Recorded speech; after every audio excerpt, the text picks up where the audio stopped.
Gwalior Victoria college से, बाद में एमए पॉलिटिकल साइंस के लिए आप डीएवी कॉलेज कानपुर गए, एलएलबी की पढ़ाई की शुरुआत करी, पत्रकारिता के चलते आपने बीच में उसको छोड़ दी।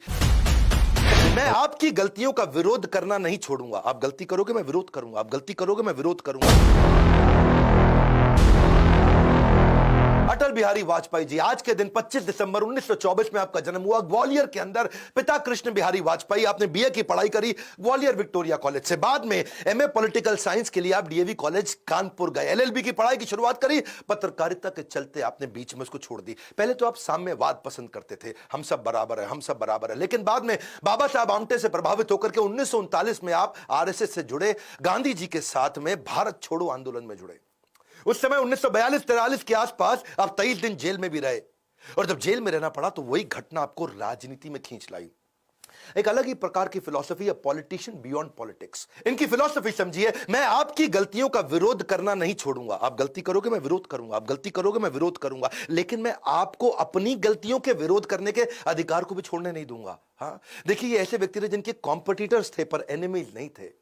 पंडित नेहरू के विचारधारा को लगातार उसका खंडन करते, लेकिन बड़ी बैलेंस्ड अप्रोच रखते। ये पंडित नेहरू को बोलते थे कि आप एक ऐसे व्यक्ति हैं जिसमें चर्चिल भी है और चेम्बरलिन भी है। चर्चिल कौन थे? ये भी प्रधानमंत्री थे ब्रिटेन के, यूके के। कहते थे कि आपका बड़ा पीसफुल नेचर है चर्चिल की तरह। वो कैसे कि जब कश्मीर की बात आती है तो अब चर्चिल बन जाते हैं, और जब हैदराबाद के निजाम जो उस समय अपना अलग देश बनाना चाहते थे तो वहां पे आप चेम्बरलिन भी हो गए, जो बड़े गर्म स्वभाव के थे। चेम्बरलिन क्या थे? तो बोले मैं इतना गर्म हो गए कि जा करके आर्मी भेज के हैदराबाद को वापस भारत में मिला लिया, भारत से।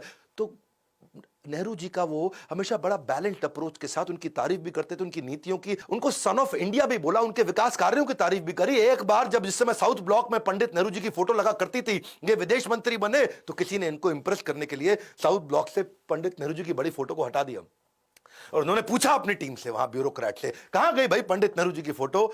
और सब चुप थे, और अगले दिन वहां पे नेहरू जी की फोटो वापस लग गई। उस प्रकार के आदमी नहीं जैसे बाकी सब हुआ करते थे। जब ये विपक्ष में भी थे ना, तो भी पक्ष के साथ में देखते थे कि ये भारत के लिए बात हो रही है। जानते हैं 1971 के समय में इंदिरा गांधी आई थी और क्या बोली? गरीबी हटाओ, गरीबी हटाओ, गरीबी हटाओ। लेकिन वो ईस्ट पाकिस्तान वेस्ट पाकिस्तान के झगड़े में फंस गई, और उस समय बांग्लादेश, जो आज बांग्लादेश है, इन्फिल्ट्रेशन करके वहां से लाखों लोग अंदर आ रहे थे, क्योंकि वहां आपस के झगड़े इतने ज्यादा थे।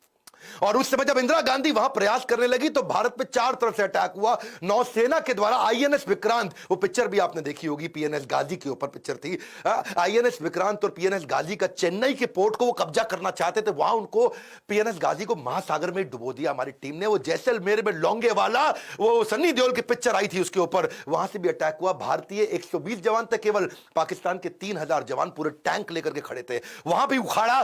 तीसरी लड़ाई उनकी जब कश्मीर में थी, और चौथी ढाका शहर के अंदर, जहां जनरल मियाजी को उन्होंने उखाड़ा। 93,000 सैनिकों को, पूरा सबको वहीं सरेंडर करा दिया। इंदिरा गांधी क्यों कर पाई ऐसा? क्यों कर पाई? इसीलिए कर पाई क्योंकि वाजपेयी बोले कि यह देश की बात है, आप चिंता मत करिए। वहां विपक्ष उस समय इंदिरा गांधी को तंग करना चाहता था। वो ये कहते थे कि गरीबी हटाओ के चक्कर में आप कहां विदेश के झगड़ों में लग गए, बांग्लादेश के झगड़ों में लग गए। लेकिन वाजपेयी ने कहा जब बात देश की आ रही तो सब चुप रहेंगे, पूरा का पूरा विपक्ष हमारे साथ एकजुट होकर आपको सपोर्ट करेगा। ऐसा नहीं आजकल के समय में जहां पे पूछा जाए बस सर्जिकल स्ट्राइक का प्रूफ दिखाओ, हमारे को प्रूफ दिखाओ। कोई प्रूफ नहीं मांगा वहां पे। प्रतिपक्ष होने के बावजूद आपके निर्णय के साथ विपक्ष खड़ा रहेगा, यह वाजपेयी जी ने कहा। हास्य में, रुदन में, तूफानों में, अमर असंख्यक बलिदानों में, उद्यानों में, वीरानों में, अपमानों में, सम्मानों में, उन्नत मस्तक, उबरा सीना, पीड़ाओं में पलना होगा, कदम मिलाकर चलना होगा, कदम मिलाकर चलना होगा।